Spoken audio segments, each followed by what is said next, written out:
오늘 본문 31절 32절 보니까 너희가 염려하여 이르기를 무엇을 먹을까 무엇을 마실까 무엇을 입을까 염려하지 말라.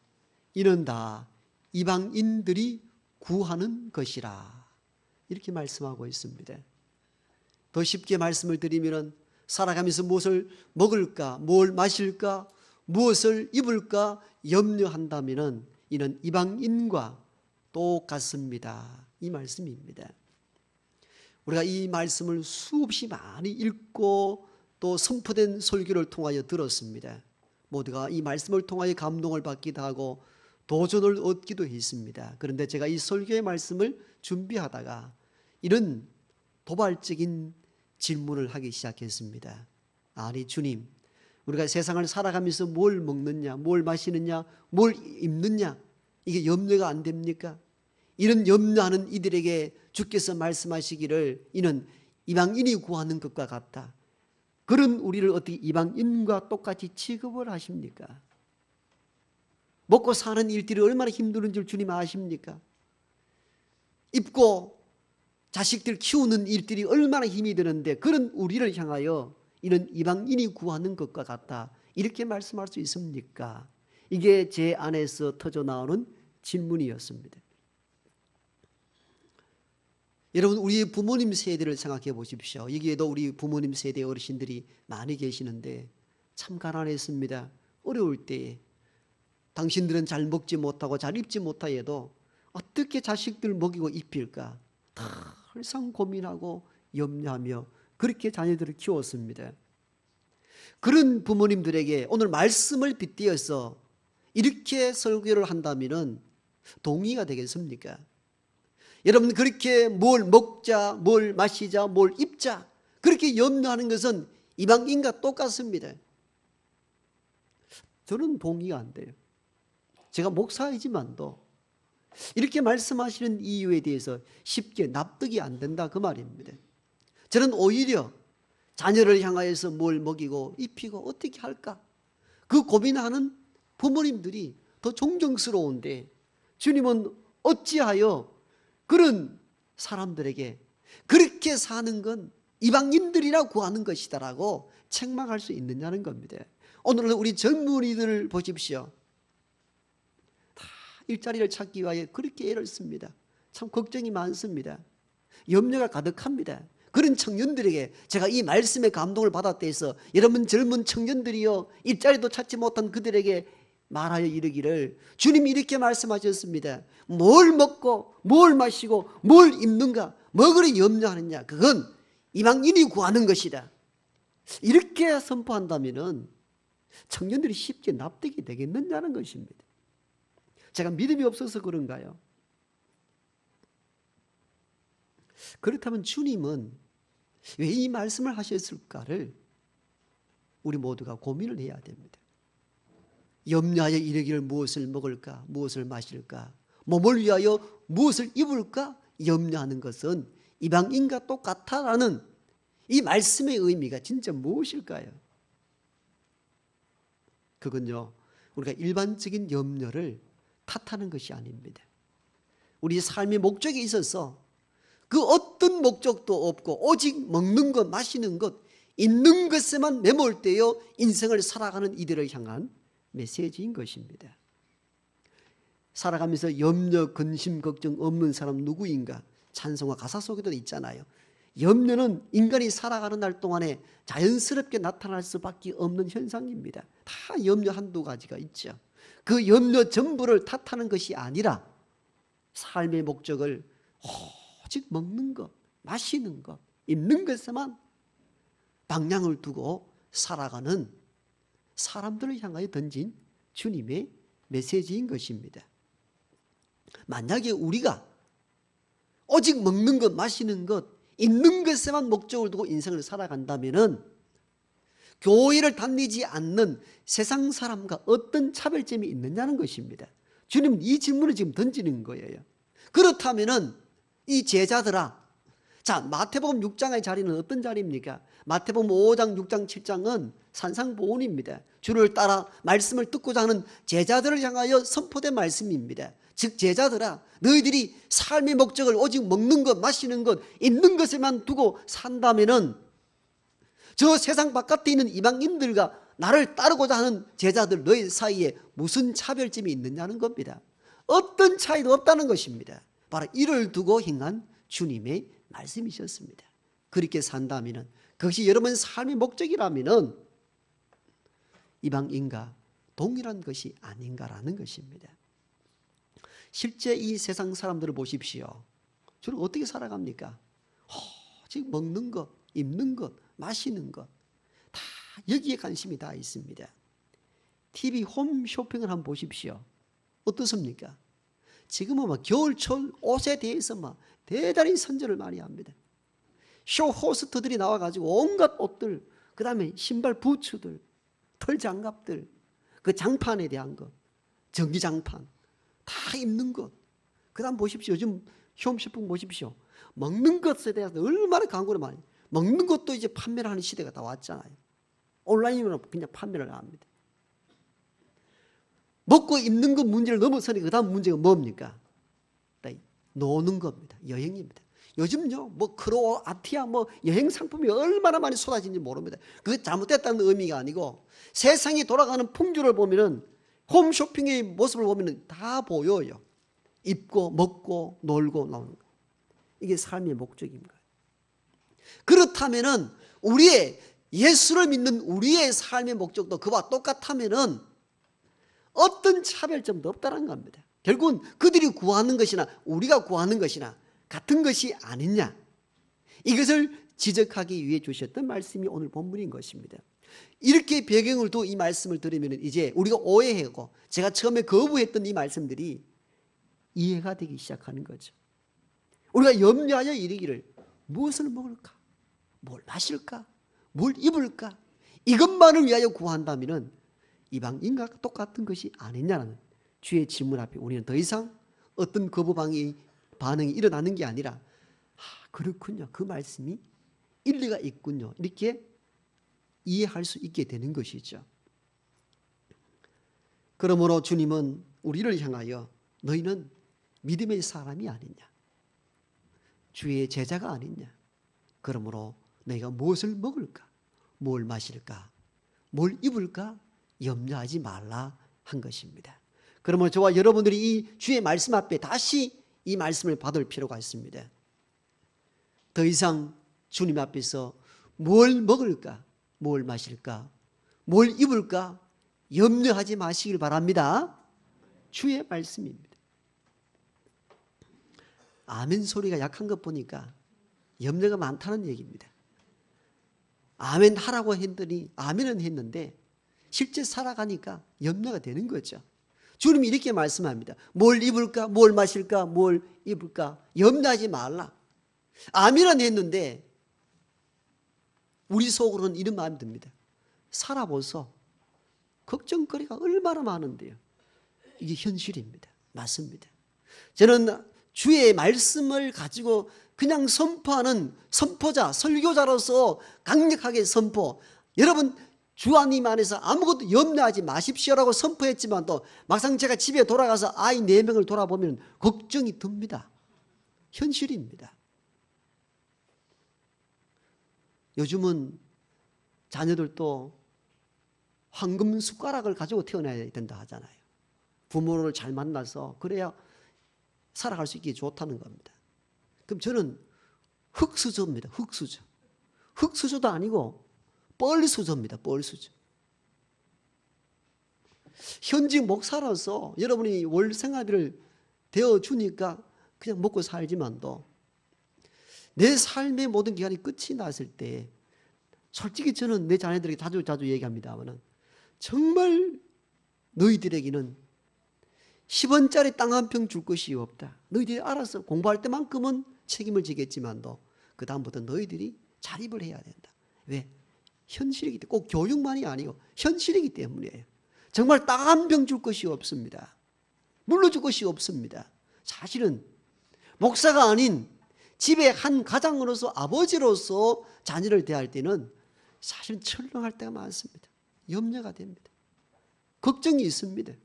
목사님들 왜 걱정이 없겠습니까? 염려가 왜 없겠습니까? 있단 말이에요.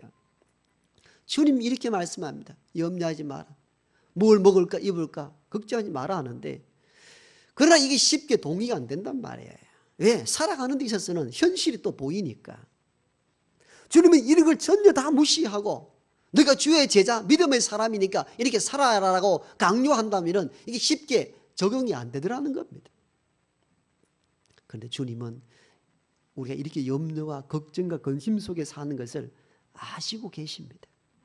그래서 이렇게 말씀합니다. 공중의 새를 보라. 저들은 심지도 않고 거두지도 않고 창고에 모아들이지도 아니하되 하늘에 계신 너희 아버지가 기르시지 아니하느냐. 들의 백합화를 보라. 수고도 아니하고 길쌈도 아니하지만도 그 입은 옷이, 그 입은 화려함이 솔로몬이 가지고 있는 모든 영광으로도 이 꽃 하나만 갖지 못하다. 너희들은 이것들보다 더 귀하지 아니하냐. 주님이 왜 이 말씀을 하셨는지를 우리는 충분히 알아야 합니다. 왜? 뭘 먹을까, 뭘 마실까, 뭘 입을까 염려하지 말라 했지만도 우리 안에 주의 말씀은 따르고 싶은데 현실을 보면은 항상 염려와 걱정, 근심이 남아있거든요. 그 염려와 걱정, 근심을 주님은 다 아셨습니다. 그래서 주님은 그런 염려와 걱정 속에 사는 우리 인생들을 향하여 지금 근원적인 문제를 가지고 처방해 주고 있는 겁니다. 공중의 새를 보며 들의 백합화를 한번 보라.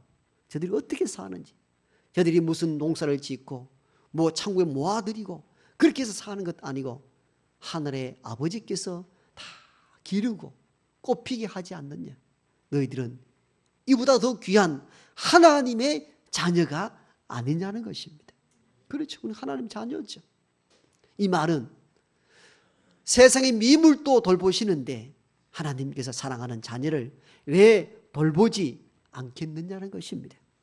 하나님은 근본적으로 인생에 살아갈 수 있는 근원적인 부분들을 준비해 주시고 계시는 좋으신 하나님이신 줄 믿습니다. 여러분, 오늘 우리가 농부로 인해 가지고 먹을 거리를 공급받습니다. 농부들 참 수고하고 애를 많이 씁니다. 그런데 농부의 노력함이 10개 중에 하나라면 하나님은 9개의 은혜를 베풀어서 농산물을 얻게 하시는 하나님이십니다. 수고는 1에 비한다면 하나님의 은혜는 9입니다. 인간이 많이 수고하고 노력하여 씨앗 하나를 심었는데 30배, 60배, 100배의 열매를 맺습니다. 하나님의 은혜입니다. 하나님의 인생에 살아갈 수 있도록 모든 방편을 마련하고 예비하고 준비하시는 하나님이십니다. 우리 가정에는 봄이 되면은 사택이 있는 옥상 위에 한 평 안 되는 작은 텃밭이 있는데 거기다가 상추, 깻잎, 고추를 심습니다. 그 얼마나 되겠습니까? 그런데 신비하죠. 그게 여름 내내 먹습니다. 참 놀라 따도 나와요. 우리는 한 포기를 심었는데 농사 지어보신 분들 다 이게 이해가 되잖아요. 그래서 옛날에 농사 지으신 농부들은요, 하나님에 대한 신앙을 몰랐지만도 조상신이라 해서 추석 같은 거 만들어서 섬겼던 이유는 감사해서 출발한 거예요. 감사. 우리가 한 게 아니라는 거예요. 우리가 한 게 맞는 이야기죠. 돌아보니까 하나님의 은혜로 다 먹을 것을 저와 여러분에게 주셨습니다. 그래서 주님은 그 말씀하는 거예요. 공중의 새를 보며 들의 백합화를 보라. 다 하나님이 먹이고 입히지 않느냐. 너희는 이것들보다 더 귀하지 아니하냐. 아궁이에 들어가는 들풀도 하나님께서 다 입히시거늘 너희는 이것보다 더 귀하지 아니하냐. 주께서 우리에게 주신 위로의 말씀입니다. 그러므로 우리가 염려와 걱정이 될 때에 주께서 하신 이 말씀, 공중의 새를 보며 들의 백합화를 바라보면서 우리는 이것보다 더 귀하니 하나님께서 우리에게 필요한 것을 공급해 주시리라는 이 믿음 가질 수 있기를 바랍니다. 그러면은 뭐 염려할 거 없네, 그죠? 그죠? 염려할 거 없습니다. 그렇게 생각하면 맞는 이야기죠. 아니 공중의 새를 보고 들의 백합화를 보면서 다 먹이고 입히고 너희는 이것보다 더 귀한다, 더 좋은 걸 주신다는데 뭘 염려합니까? 사실 우리의 염려는 주로 뭡니까? 의식주의 문제잖아요.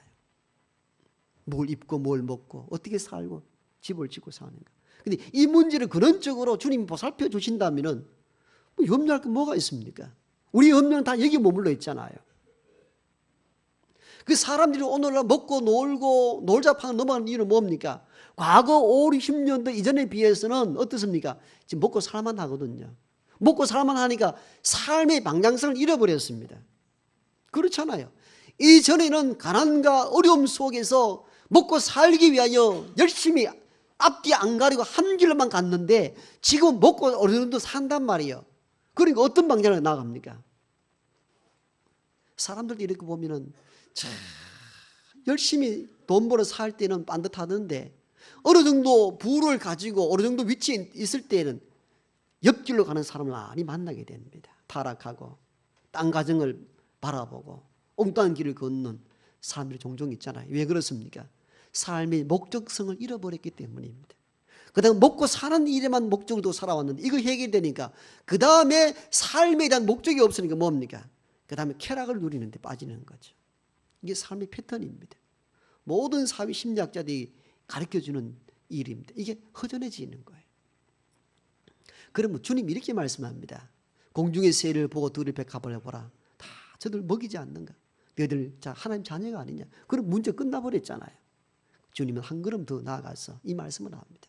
그렇기 때문에 그러므로 이 말은 앞에 이런 일을 다 처리해 주시기를 믿는다면 이제 너는 그의 나라와 그의 의를 구하라.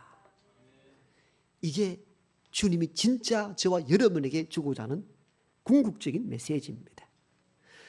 우리가 이제껏 먹고 마시는 이런 염려로 살았는데 주님이 공중의 새를 보며 들의 백합화를 보라. 그들이 어디를 먹이고 어떻게 입히시는지 보라. 하나님 다 하지 않는가? 그렇다면 우리가 어떻게 살아야 되는가? 먹고 마시는 문제 기본적인 것은 하나님이 책임져 주신다고 믿는다면 우리의 삶의 목적을 어디 두고 살아야 되는가? 거기에 대해 주님은 이렇게 말씀하지 않습니까? 그러므로 너희는 하나님의 나라와 하나님의 의를 구하라. 아멘. 이게 저와 여러분의 삶의 염려, 궁극적인 관심이 되어야 될 줄 믿습니다. 이게 우리 관심이 되어야 된다 그 말이에요. 세례 요한을 보십시오. 그는 약대 털옷을 입었으며 메뚜기와 석청을 먹었더라. 의식주의에 대한 이야기를 하고 있습니다. 한마디로 그는 낙타 죽은 껍데기를 벗겨 입고 먹는 것은 들에 뛰어다니는 메뚜기와 그냥 벌들이 해놓은 곳이나 나무 열매, 석청, 꿀을 먹고 살았더라. 여러분 뭘 말합니까? 어떻게 하면 좋은 옷을 입고 살까? 어떻게 하면 진수성찬을 입고 살까? 그것이 세례 요한의 관심이 아니었다는 것입니다. 그건 기본적으로 주시는 것으로 믿고 세례 요한의 관심이 무엇이었습니까? 주님의 길을 예비하는 것이 그의 삶의 목적이었습니다. 그래서 광야에 나가서 회개하라, 천국이 가까이 왔다 라고 선포하며 많은 사람들의 세례를 주고 주의 오시는 길을 평탄케 해서 주님 오실 때 마음으로 받아들일 수 있는 그 길을 평탄케 하신 작업을 했던 인물이 세례자 요한이었습니다. 그는 약대 털옷을 입었고 석청과 메뚜기를 먹었다는 이 의미는 단지 먹고 마시는데 관심을 두지 아니하였고 광야에 가서 외쳐 이르기를 회개하라 천국이 가까이 왔다 하며 주의 길을 확장하는 일에 쓰임받았던 인물이었습니다. 우리는 세례자 요한을 통하여 그 모습을 읽을 줄 알아야 됩니다. 아, 어떻게 인생을 살아가야 될 것인가? 독일의 유명한 신학자이며 목회자였던 보네퍼는 2차 전쟁을 앞두고 히틀러가 독일 전체를 휘어잡고 있을 때 거의 유일하게 고백교회를 중심으로 반대 운동을 펼쳤던 인물이 바로 본헤프 목사입니다. 자, 독일은 배경을 좀 이해하면 도움이 됩니다. 1차 전쟁의 패전국이 되었습니다. 패전국은 연합국의 모든 전쟁의 비용들을 지불해야 될 채무국이 되어버렸습니다. 그 화려한 꿈을 꾸었던 독일이 폭삭망해버렸습니다. 경제가 파탄났습니다. 아무리 일을 해도 이 모든 돈을 모아서 연합국의 전쟁의 채무자로서 돈을 갚아야 될 위치에 있습니다. 경제가 파탄나고 사회가 어지럽습니다. 그때 구세주처럼 등장했던 인물이 바로 히틀러였습니다. 여러분, 히틀러는 이렇게 주장했습니다. 여러분, 하나님은 이 독일을 통하여서 역사하시고 독일을 통하여 세계를 구원할 작정을 가지고 계십니다. 그러므로 독일은 다시 일어서야 됩니다. 이렇게 슬로건을 내걸고 독일의 경제와 정치와 중심의 문화로서 앞서야 되겠다고 기치를 내걸었던 인물이 히틀러였고, 여기에 거의 모든 독일의 국민들이 박수를 보내고 독일의 국교회가 그를 칭송했습니다.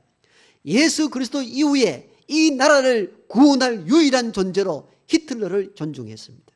누가? 독일의 국민과 독일의 전 교회들이 다 히틀러. 고백교회를 중심으로 한 보네포는 방송 설교를 통하여 강력하게 거부합니다. 오직 이 나라를 이끌어갈 유일한 구세주는 예수 그리스도밖에 없습니다. 그 외 인간에 대한 모든 것들은 우상 숭배에 지나지 않는다고. 여러분, 얼마나 대단합니까? 영적 통찰력이 있었던 것입니다. 그래서 이 히틀러 정권의 반대운동을 펼치다가 교소직에서 파면을 당합니다. 그리고는 독일에서 미국으로 쫓겨가서 미국에서 유배 생활을 하고 미국 신학교에서 가르치기 시작합니다. 그때 독일은 2차 전쟁을 준비하고 있습니다. 폭력이 심해집니다. 유대인을 학살하기 시작합니다. 보네포는 미국에서 고국 독일로 돌아가기를 작정하고 보따리를 사는데 미국의 많은 신학자들과 많은 지인들이 만류합니다. 지금 독일로 들어가면 죽을 수밖에 없다고, 위험이 도사린다고. 그때 보네포는 이렇게 이야기합니다. 지금 내가 독일로 들어가지 아니한다면 이후에 독일과 독일 교회 앞에 할 말이 없게 될 것입니다. 다 가지 말라고 하는 그 권유를 뿌리치고 독일을 뛰어 들어가서 히틀러 제거 작업에 앞장을 섭니다. 결국 그것이 가장 가까운 측근에 의해서 알려지게 되어서 잡히게 되고, 그는 꼭 종전, 전쟁이 끝나는 45년 근 한 달 전에 39살의 나이로 형장의 이슬로 사라집니다. 죽음, 사형수로서 죽게 됐던 것이죠. 사람들이 그를 향하여 이렇게 질문을 합니다. 목사가, 성직자가 어떻게 히틀러 정권 암살 모의에 가담할 수 있습니까? 라는 질문을 할 때에 보네포는 서슴없이 이렇게 대답을 했다고 합니다. 여러분, 만약에 술 취한 운전자가 도로상에서 무수한 시민들을 깔아뭉개고 지나갈 때에 교회의 목사는 죽어가는 그 사람들의 시체를 장례식 치르면서 장송곡 부르는 것이 전부의 일이냐, 아니면 그 술 취한 운전자를 운전대에서 끌어내야 마땅한 것이냐, 답해보라, 대답을 합니다. 단지 암살의 문제가 아니고 유대인 500만 명을 죽여버리는 무수한 살인자, 술 취한 운전꾼을 운전대에서 끌어내는 것이야말로 하나님의 의를 이 땅에 이루는 것이 아닌가라는 도발적인 신앙의 문제를 독일 사회에 던진 것입니다. 아직 이 문제도 성직자로서 해야 될 일인가 아닌가의 논란이 한창이지만도 보네포 목사의 가슴 속에서는 바로 그것이었습니다. 어떻게 이 땅에 하나님의 의를 이룰 수 있을 것인가? 어떻게 이 땅에 하나님의 나라를 확장해 나아갈 수 있을 것인가가 그의 전 관심사였다는 것입니다. 오늘 우리는 뭘 먹고 뭘 마시고 뭘 입고 살까 염려하고 걱정하다 인생을 살아간다면, 주님은 그런 우리를 향하여 그런 것만을 구한다면 이는 이방인과 똑같이 구하는 것에 불과하다. 그러므로 너희는 먼저 그의 나라와 그의 의를 구하라 요청하십니다. 여러분, 로마서 14장에 보면요, 로마의 지역 교회 교인들이 우상 앞에 바친 제물을 먹어야 합니까 말아야 합니까로 양 교인이 분리돼서 한창 싸우고 있을 때 그들을 향하여 편지를 써서 보내기를 이렇게 말씀합니다. 하나님의 나라는 먹고 마시는 것이 아니요 성령 안에서 의와 평강과 희락이라. 여러분, 왜 먹고 마시는 문제로 논란을 벌이고 있습니까? 하나님의 나라는 먹고 마시는 문제가 아닙니다. 하나님의 나라는 성령 안에서 어떻게 이 땅에 의를 이루며 어떻게 평강스럽게 어떻게 기쁨 가운데 살아갈 수 있을 것인가, 이것이 본질적인 문제라는 것입니다. 그렇죠. 우리가 삶을 살아가면서 특히 예수를 나의 구주로 고백하는 저와 여러분들, 예수님을 믿는 저와 여러분들은 이 세상 사람들과 생각의 차원이 달라야 합니다. 이 세상 사람들은 전 삶의 관심이 먹고 마시는 문제에 집착되어 있다면 우리는 그것은 하나님이 기본적으로 준비해 주실 줄 믿고 하나님의 나라와 하나님의 의를 구할 수 있어야 합니다. 이것이 저와 여러분에게 주신 주의 말씀입니다. 주님은 그런 우리를 향하여 부담이 되었든지 다시 이렇게 말씀합니다. 그리하면 그렇게 산다면 이 모든 것을 너희에게 더 하시리라. 주의 말씀입니다. 얼마나 힘이 있고 얼마나 담대하고 얼마나 놀라운 축복의 말씀입니까? 그러므로 너희는 그의 나라와 그의 의를 구하라. 그리하면 이 모든 것을 너희에게 더 하시리라.